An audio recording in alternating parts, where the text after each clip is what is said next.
वो नौजवान जो 300 सालों तक एक गार में सोए रहे, इस तवील नींद के बाद वो दोबारा कैसे बेदार हुए? क्या उनकी इस नींद की तशरीह साइंसी उलूम के जरिए की जा सकती है?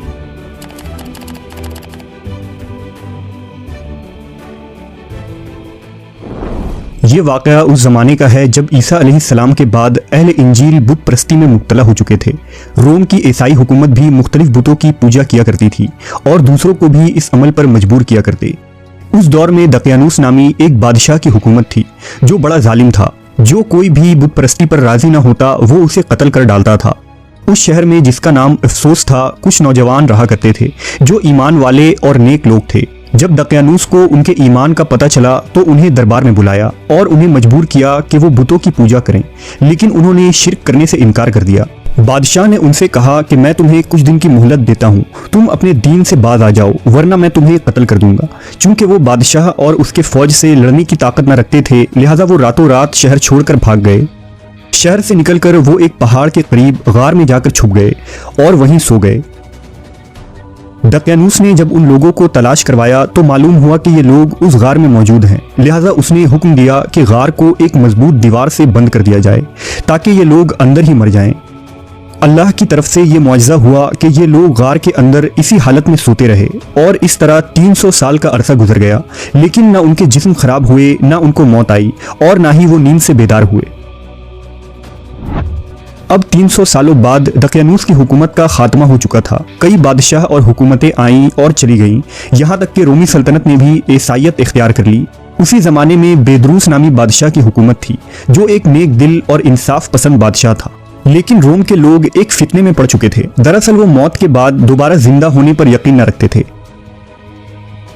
300 साल के इस तवील अरसे के बाद जब गार की दीवारें गिर गईं तो ये नौजवान नींद से बेदार हुए। उन्होंने एक दूसरे को सलाम किया।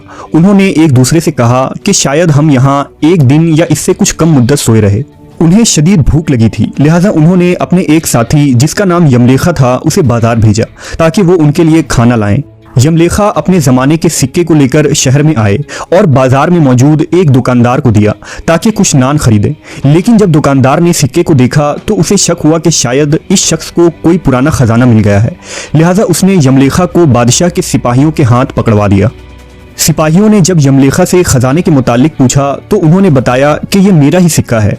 फिर उन्होंने दकियानूस बादशाह के बारे में पूछा तो सिपाहियों ने जवाब दिया कि इस नाम का कोई बादशाह नहीं है, लेकिन सैकड़ों साल पहले इस नाम का एक बुत परस्त बादशाह गुजरा है। यमलेखा हैरान और परेशान थे। उन्होंने बताया कि हम कल ही इस शहर से अपना ईमान और जान बचाकर भागे थे और मेरे साथी करीब के एक गार में छुपे हैं। सिपाही और बहुत सारे लोग यमलेखा के साथ उस गार के करीब गए। वहां पहुंचकर लोगों ने वाकई उन नौजवानों को देखा। इसकी खबर जब बादशाह बेदरूस को हुई तो वो भी फौरन उमरा और उलमा के साथ गार की तरफ आया। बेदरूस ने अपने आबाओ अजदाद से उन नौजवानों का किस्सा सुन रखा था जिन्हें अस्हाब कहफ कहा जाता था और 300 साल पहले बुत परस्ती से बचने और अपने ईमान को बचाने के लिए उन्हें इस गार में बंद कर दिया गया था।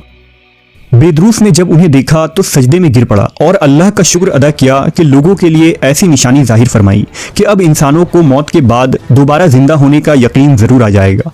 इसके बाद अस्हाब कहफ ने लोगों को खैराबाद कहा, बादशाह को दुआ दी और वापस गार में जाकर सो गए और इसी हालत में अल्लाह ने उन्हें मौत दे दी।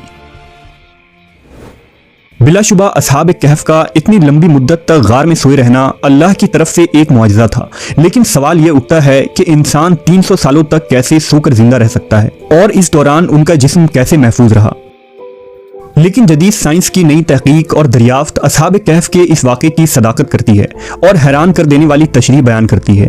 दरअसल जदीद साइंस के मुताबिक हाइबरनेशन एक ऐसा अमल है जिसकी मदद से दुनिया के तकरीबन 2000 जानदार मौसम की सख्ती, खुराक की कमी और मौत के खौफ से बचने के लिए एक लंबी नींद सोते हैं। इसी लंबी नींद को साइंटिफिक टर्म में हाइबरनेशन कहते हैं।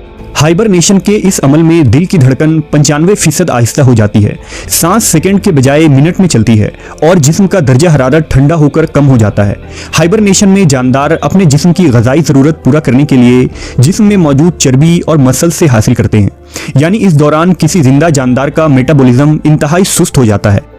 हाइबरनेशन करने वाले जानवरों में कई किस्म के चूहे, चिमगादड़, गिलहरी, सांप, स्नेल, चूंटी और रीछ के कई नस्ल शामिल हैं। हाइबरनेशन करने वाले जानदार बहुत ज्यादा खाते हैं ताकि मोटे होकर अपने जिस्म के अंदर चर्बी बना लें, जो उन्हें लंबी नींद के दौरान तवानाई दे। आमतौर पर जानदार हाइबरनेशन के इस अमल को सर्दियों के मौसम में करते हैं, क्योंकि इस मौसम में ग़िज़ा और शिकार कम हो जाती है। आज तक सबसे लंबा हाइबरनेशन करने वाला जानदार एक चमगादड़ है, जो 344 दिन यानी तकरीबन 1 साल तक बिना खाए पिए सोए रहा। हाइबरनेशन करने वाले जानवरों पर की गई जांच के दौरान देखा गया कि उनके डीएनए के टुकड़े जो सेल के क्रोमोसोम के किनारे पर पाए जाते हैं, वो सेल की हर तकसीम के वक्त कम होते जाते हैं। लेकिन इस अमल के दौरान उनको निहायत ही सुस्त रफ्तारी के साथ कम होते देखा गया है। ये सारी बातों को आसान लफ्जों में कहें तो हाइबरनेशन के दौरान जानवरों की उम्र तकरीबन बढ़ना रुक जाती है। इंसानी तहजीब की अगली सदी स्पेस ट्रैवल की सदी होने वाली है, जिसमें साइंस इस चीज को मुमकिन बनाने की कोशिश करेगी कि हम इंसान पहले चांद, फिर मार्स और फिर सोलर सिस्टम के दूसरे प्लैनेट्स पर इंसानी आबादी बसाएं। लेकिन इन सैयारों तक पहुंचने के लिए इंसान को महीनों बल्कि सालों का वक्त लग जाएगा। लिहाजा इतने लंबे सफर को मुमकिन बनाने के लिए हाइबरनेशन के इस तरीके का इस्तेमाल ही सबसे मौजू है, जिसमें इंसानों को उन स्पेस शिप्स के अंदर इस लंबे सफर के दौरान कई सालों तक बेहद कम ग़िज़ा देकर एक तरह के डीप फ्रीज में रखा जा सकता है, और फिर दूसरे सैयारों पर पहुंचने के बाद इंसान हाइबरनेशन के इस प्रोसेस से बाहर निकलेगा। साइंटिस्ट कई सालों से इंसानों को हाइबरनेट करने की कोशिश कर रहे हैं। नासा और ईएसए जैसे स्पेस एजेंसी हाइबरनेशन के तरीकों को ईजाद करने में लगी है।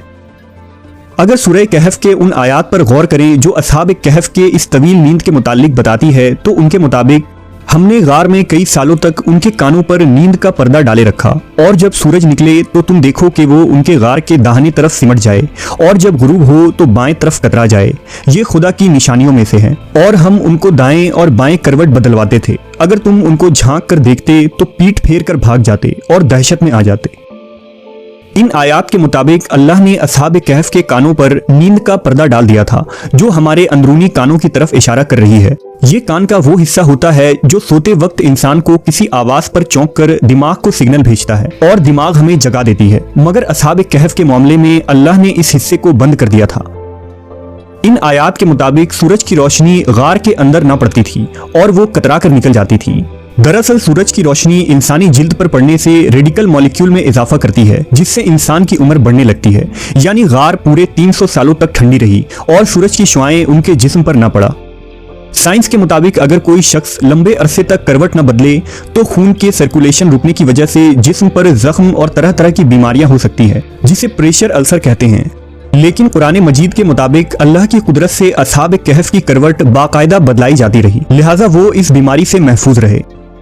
साइंस के मुताबिक अगर आंखें ज्यादा अरसे तक बंद रहे तो आंखों के नर्व ऑप्टिक्स को नुकसान पहुंचता है और इंसान अंधा भी हो सकता है।